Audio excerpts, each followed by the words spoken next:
ఎవరికి ఎవరు శత్రువులు? 80% ఎస్సీ, ఎస్టీ, బీసీ హిందువులకు ఆర్ఎస్ఎస్ హిందువులే శత్రువులు. మనల్ని చదువుకి దూరం పెట్టింది ముస్లింలు కాదు, క్రైస్తవులు కాదు. మనల్ని గుడికి దూరం పెట్టింది ముస్లింలు కాదు, క్రైస్తవులు కాదు.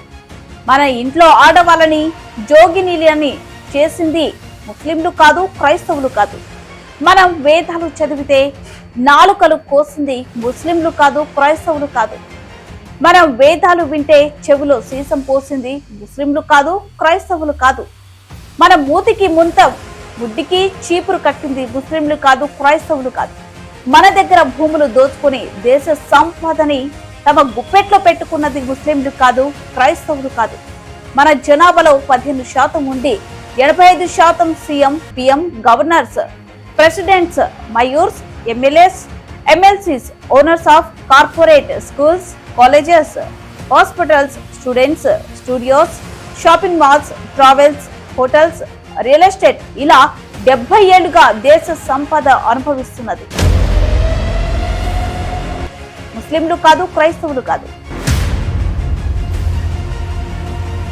సహపంక్తి భోజనాల నుంచి మనల్ని తరిమి కొడుతున్నది ముస్లింలు కాదు, క్రైస్తవులు కాదు. పరువు పేరుతో మన పిల్లల్ని చంపిన రసాయిలు ముస్లింలు కాదు, క్రైస్తవులు కాదు. మన దళితుల్ని గ్రామం నుంచి బహిష్కరించింది ఎవరు? అవమానపరిచేది ఎవరు? ముస్లింలు, క్రిస్టియన్స్ కానే కాదు.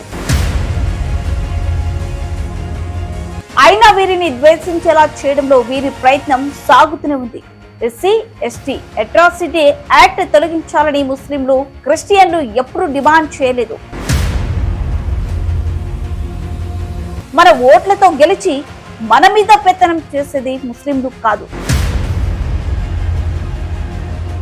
క్రిస్టియన్లు కాదు. ఆలోచించండి, మనమంతా భారతీయులం.